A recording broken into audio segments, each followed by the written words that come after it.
Why is basic sentence structure so important in English, and how does it change the way that you actually speak English? Hi everybody, I'm Denise. I am an Italian who is madly in love with foreign languages, both speaking and teaching. I've been teaching English since I was 16 years old, so kind of half of my life.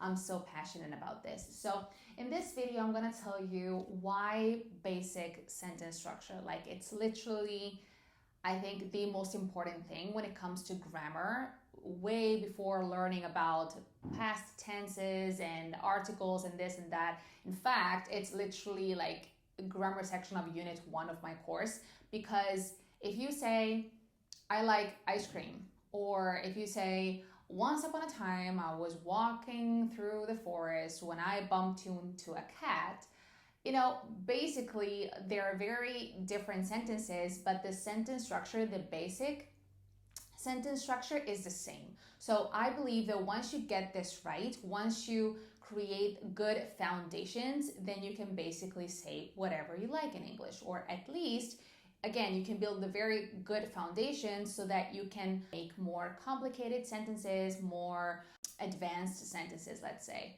All right, so what is a sentence structure? So basically, each language has foundations of grammar. And in English, the sentence, la frase, is like this. There are 3 main components: subject, verb, object. So the first thing to note here is that in Italian, we omit the subject. For example, I can say mangio pizza. I don't have to say io mangio la pizza. Whereas in English, we always have to say the subject. That's why it's very important to remember what is the subject, is who makes the action, who are we talking about. And on this note, I think it's very important for you to learn subject pronouns, because the first time we talk about something, of course, we mention it. Pizza is good. I like pizza, obviously. Or blue is my favorite color. But then when we go on, we use pronouns. We don't keep saying pizza is also very good with. Pizza here, pizza there, right? Or blue here, blue there. We use pronouns. So if you master subject pronouns, then you can always make sure that you don't forget the subject. Quick recap here. What are the subject pronouns? Subject pronouns are pronouns. That means words that we use in the name of nouns. And subject because they replace a subject. So I, do you know the others?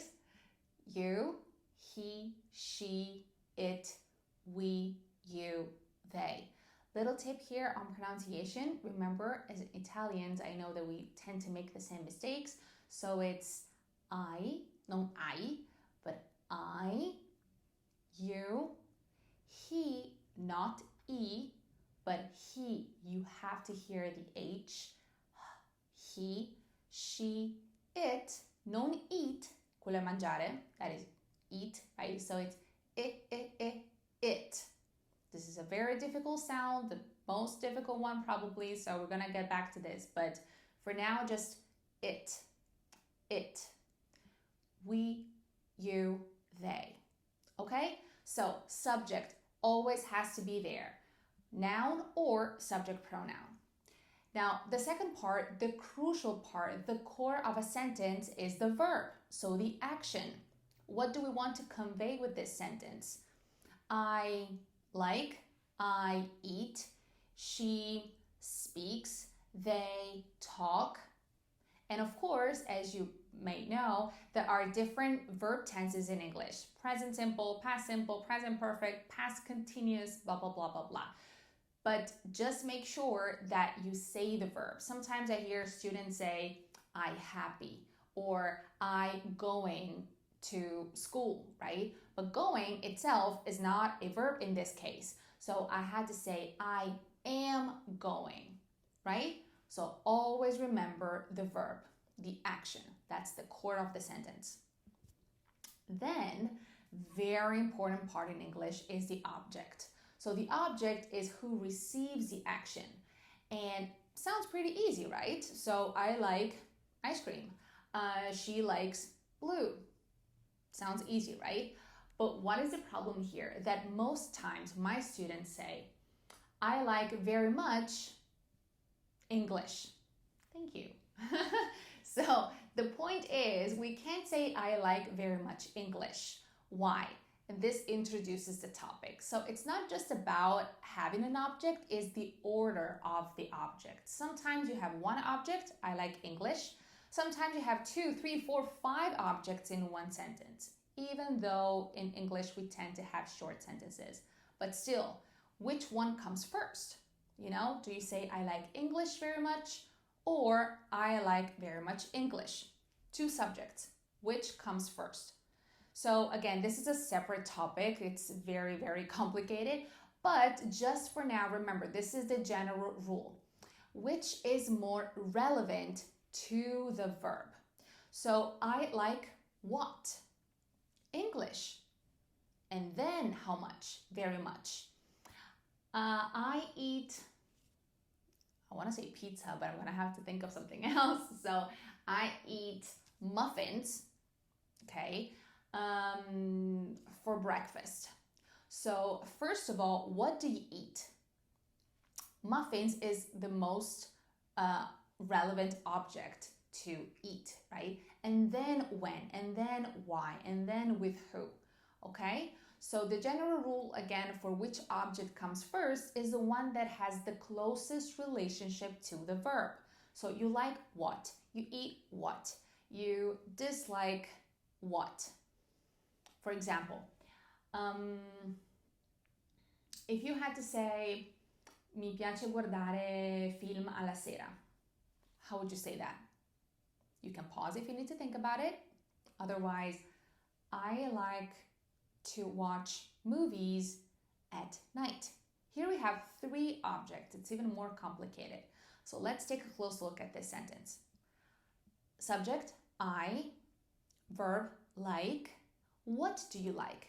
Do you like to watch movies? Do you like movies? Do you like at night? You like to watch, not to make movies, right? Not to record movies, right? You like to watch. So to watch is the closest object to the verb, is the direct recipient of the action. So first we need to say to watch, and then what? You watch movies or you watch every night? You watch movies, right? So movie has to be right after to watch, is the direct recipient of to watch, the first object. And then the last one, at night. Okay? So this is basically the sentence structure. Now, I know that it may sound confusing, so I think it would be a good idea, as I always tell my students, to practice. So I'm gonna do, let's do, like a quick exercise. So I'm gonna say a few sentences, and if it's right, you say it right. If it's wrong, you say it wrong. Are you ready? Let's go. Speak English very well. Wrong, right? We forgot the subject. Who speaks English very well? I speak, you speak, she speaks.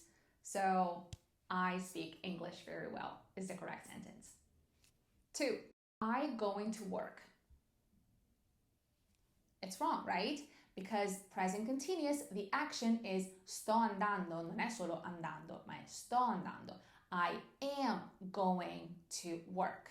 So in this case, present continuous, the verb has 2 parts. I have to say both of them. I can't just forget one. So I am going to work. 3, I like very much ice cream. Wrong too, right? Again, what do I like? Ice cream. And how much do I like it? Very much. So I like ice cream very much is the correct sentence. Okay, now this is a little bit more difficult. Pay attention. She today decided to learn something new. Wrong too, right? We can't separate, with just a few exceptions, but I haven't talked about it, so you're not supposed to know this. So we can't separate SVO. They're best friends. They go together. So she, subject, verb. What is the verb? Decided. What did she decide? To learn something new today. Okay? From most relevant to least relevant. Okay, so how did it go? If you got it right, good job. Otherwise, just make sure you go back and rewatch it. And now it's exercise number 2. So now this is going to be, of course, a little bit more advanced, a little bit more complicated, and it's going to be translation. So I'm going to say a sentence in Italian and you say it in English. Let's go. 1. Mi piace il blu. Correct sentence is I like blue. Subject, verb, object. I can't just say like blue. I have to say the subject. I. Not you, not they. I. 2. Lei è al lavoro. The correct sentence is she is at work. I can't just say she at work. I have to say the verb is. What is the action? Is. She is at work. She works at work. She plays at work. There's a very big difference, right? So the verb is the core of the sentence. I need to say it. 3. Cantare è veramente bellissimo.